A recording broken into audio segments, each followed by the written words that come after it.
Well, you take a look at the Yankees' resume for Phil Hughes, a 23rd overall pick in 2004. But he leaves now coming off a 4-14 season. Kenny, what is the postscript here for Phil Hughes? I'd say overall a sour taste, Bob, and I think that's unfortunate because he did contribute some things, but very bad 2011 and 2013, pretty good 2012, but 2 out of those last 3. Certainly potential unrealized, I guess you would say. I would go with unfulfilling, I think, for the Yankees and for Phil Hughes, because I think you saw what this guy could have been, and yes, there will be some nice moments on his resume. He contributed to a World Series title, as Chris Sheeran just pointed out. He had the 18-win season, but then you look at the way things ended this year. 14 games where he couldn't last beyond the 5th inning. That's a starter's pitcher's job, is to make sure that the bullpen and everyone else doesn't have to pick him up. He put Joe Girardi in a very difficult spot. He got ahead of hitters. He couldn't put guys away. He was a 2-pitch pitcher that didn't have that put-away pitch. He'll be better in Minnesota because he'll pitch better in that ballpark, but I think he leaves New York thinking he could have done more. Joel, what is it you think the Twins saw specifically? If you know that you're signing a guy, giving him 3 years, by the way, you figure something's got to change or you're going to be chewing up your bullpen every time he's in there. Well, I think they think of him as a classic change of scenery guy. Jack talked about Target Field, big ballpark as opposed to Yankee Stadium. Phil Hughes is about as drastic a fly ball starting pitcher as there is in the major leagues. He should be helped by pitching in a big ballpark. But look, he never developed the 3rd pitch. He worked on that changeup, but never kind of gave into it and got it perfected or even close to a usable pitch, and didn't handle things well here in a walk year, kind of like Hakeem Nicks with the Giants this year. You know, you want to have a great platform year. He didn't have a great platform year. The one thing the Twins like is he was the youngest starting pitcher in the free agent market. He doesn't turn 28 until June.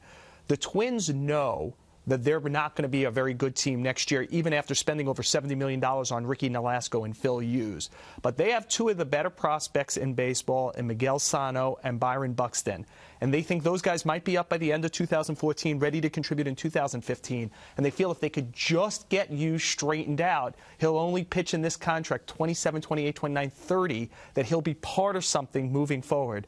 Can they get him fixed? Here's the deal. You mentioned the phrase straightened out. That was a problem with his fastball. 4-seamer, straight. Guys knew how to hit it, Jack. He stays in the American League. Hitters know him. They know he's got 2 pitches, and that's it. He better get a 3rd one, like Joe said. He has a straight fastball, and he also was a guy who, when things were not going his way, he just tried to throw the ball harder. You talk to a guy like David Cohn, he'll say sometimes less is more. Take a little something off that pitch. I don't think Phil ever made those adjustments or made enough adjustments to figure out how to, whether it was add a 3rd pitch or to put guys away. Just an endless succession of foul balls, and that's how you get the high pitch counts. That's how you're out of games a lot earlier. I do think that he'll be helped by pitching in that ballpark, but you're right, Bob. He still has to get guys out.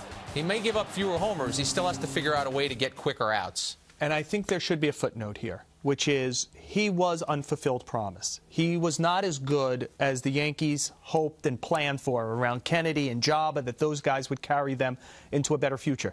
But most of the Yankees' first-round draft choices over the last 20 years haven't even sniffed the major leagues. This guy not only sniffed in the major leagues, he started about 130 games for the Yankees, and in 2009, when they desperately needed a better bridge to Mariano Rivera, he stepped in and was a big reason that they got to and won a World Series.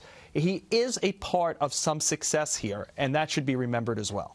Yeah, I think when you're evaluating an acquisition, which he was, you could look at the emotional costs and you look at the financial costs. Emotionally, huge costs because of the emotions the Yankees and their fans invested in. But if you look at his salaries, he was about a wash, maybe even a little in the black, because he was so good in 2010 and 2012. Because they never committed long-term dollars to him, rightfully so, they can always shrug their shoulders and wish him well. I think what Joel said sort of increases why it was disappointing, because this was a guy who showed you the time he came out of the bullpen and during the start of that 18-win season, because he started out great and then even faded in that season, that if you were the Yankees, you were expecting so much more. You saw the promise, you saw the potential, and then you waded through a couple of rough years.